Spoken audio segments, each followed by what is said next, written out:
નમસ્કાર, યુટ્યુબ બ્લોગમાં આપનું સ્વાગત છે.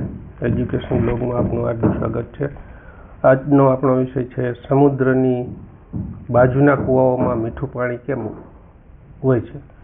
ચાલો જાણીએ. આપણે ઘણી વખત આપણને એવી અચરજ થાય કે દરિયા કિનારે કેટલાક શહેરો હોય છે ને એ શહેરોમાં આવેલા કૂવાઓ છે એ કૂવાઓમાં મીઠું પાણી હોય છે ને દરિયામાં ખારું હોય છે. તો આવું કેમ બને છે? આગળ આપણે જોઈએ.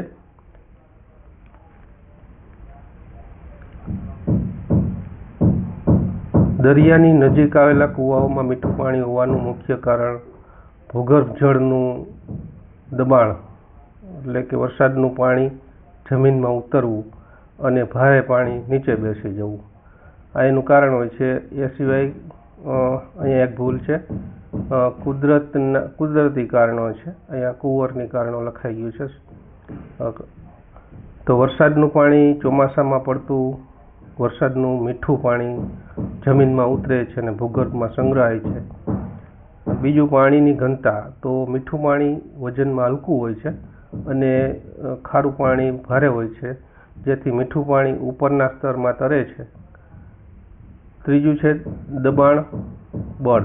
તો જમીનમાંથી મીઠું પાણી સતત દરિયા તરફ વહેતું હોય છે અને જે દરિયાના ખારા પાણીને કૂવા સુધી આવતું અટકાવે છે.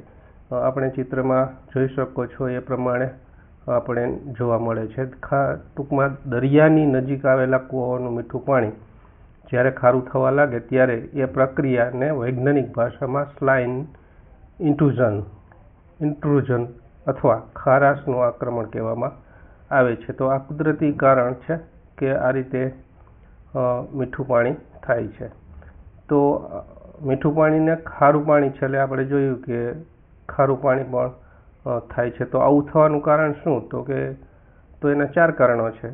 એક, મોટર પંપ દ્વારા ભૂગર્ભ જળનો અતિશય વપરાશ, એટલે કે કૂવામાંથી કે બોરમાંથી સતત અને અતિશય પાણી ખેંચવામાં આવે ત્યારે મીઠા પાણીનું સ્તર અને દબાણ ઘટી જાય છે.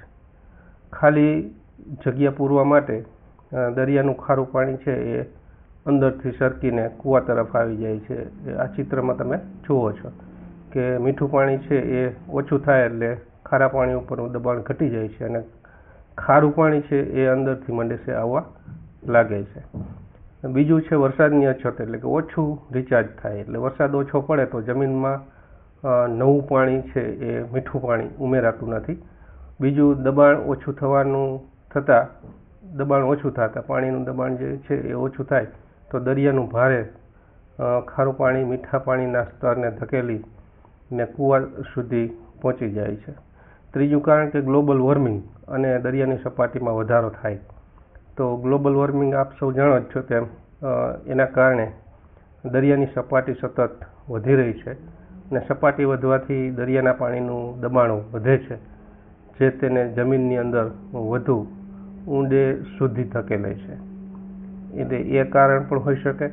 અને ચોથું કારણ છે દરિયાકાંઠાના વિસ્તારોમાં આડેધડ વિકાસ થવા માંડ્યો છે. દરિયાકાંઠાનો વિકાસ ખરેખર ખુલ્લો હોવો જોઈએ. એની જગ્યાએ કેટલાક ફરવાલાયક સ્થળો હોય છે, ધાર્મિક સ્થળો હોય છે, કેટલાક એવા બીચ હોય છે જ્યાં ખરેખર આડેધડ વિકાસ, કોઈ પ્લાનિંગ વગરનો વિકાસ માંડ્યો છે થવા. એ પણ કારણ હોઈ શકે પાણી ખારા થવાનું. એટલે કિનારાની આસપાસ પાકા બાંધકામો અને રોડ બનવાથી વરસાદનું પાણી છે જમીનમાં ઉતરવાનો કુદરતી માર્ગ બંધ થઈ જાય. એટલે કે આવા પાકા મકાનો બની જાય ને પાકા રસ્તાઓ બની જાય એટલે કુદરતી જે પાણી વરસાદનું આવે છે જમીનમાં ઉતરતું નથી. પરિણામે ભૂગર્ભમાં મીઠા પાણીનો સંગ્રહ ઘટતો જાય છે અને ખારાશ વધતી જાય છે. ટૂંકમાં અતિશય વપરાશ, ઓછો વરસાદ, ગ્લોબલ વોર્મિંગ, અયોગ્ય વિકાસ, આ બધું મળીને આપણા કૂવાઓના મીઠા પાણીને ખારું બનાવે છે.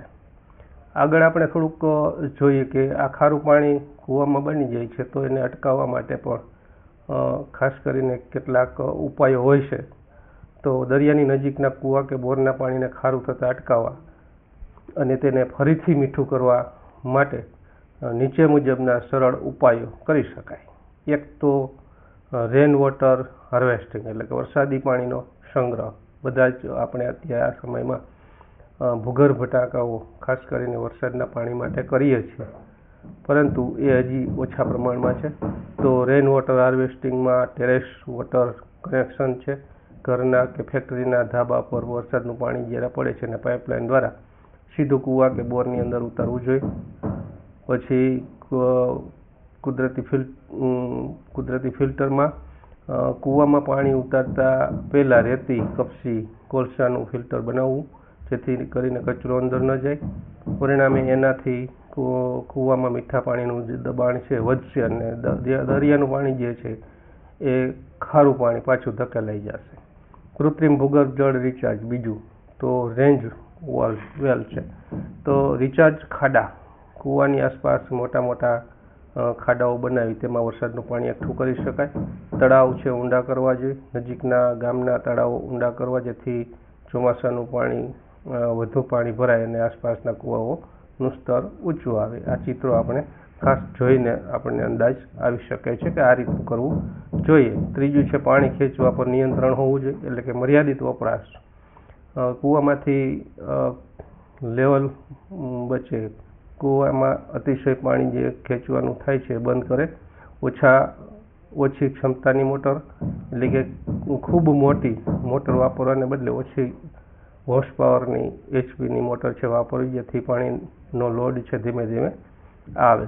ચોથું છે દરિયા કાંઠા પર વનીકરણ, એટલે કે મેંગ્રોવ્સના અને જંગલો અને વૃક્ષો નો વિકાસ વધારે થવો જોઈએ, જેથી કરીને વૃક્ષારોપણ જેને આપણે કહી શકીએ.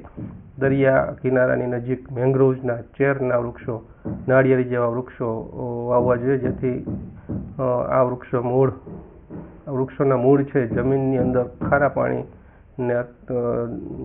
એની ગતિ છે ધીમી પાડે છે અને જમીનનું ધોવાણ અટકાવે છે. ટૂંકમાં આવા વૃક્ષો જમીનની સુરક્ષા કરે છે અને ખારા પાણીને ના દબાણને ધીમે પાડે છે, જેથી કરીને કૂવાઓના જળસ્તર છે, મીઠા જળસ્તર એને આપણે ટકાવી શકીએ અને ખારું પાણી આવતું અટકાવી શકીએ. તો આ હતું સમુદ્રની બાજુમાં જે કેટલાક કૂવાઓ છે એ કૂવાઓમાં મીઠું પાણી કેમ છે એ અંગેનો આપણી માહિતી મેળવી. વિડીયો જોયો, ચિત્રો દ્વારા વિડીયો જોયો. તો આ વિડીયો ગમ્યો હોય તો શેર કરજો, લાઈક કરજો અને ચેનલમાં નવા હોય તો સબસ્ક્રાઈબ કરજો. આભાર, ધન્યવાદ.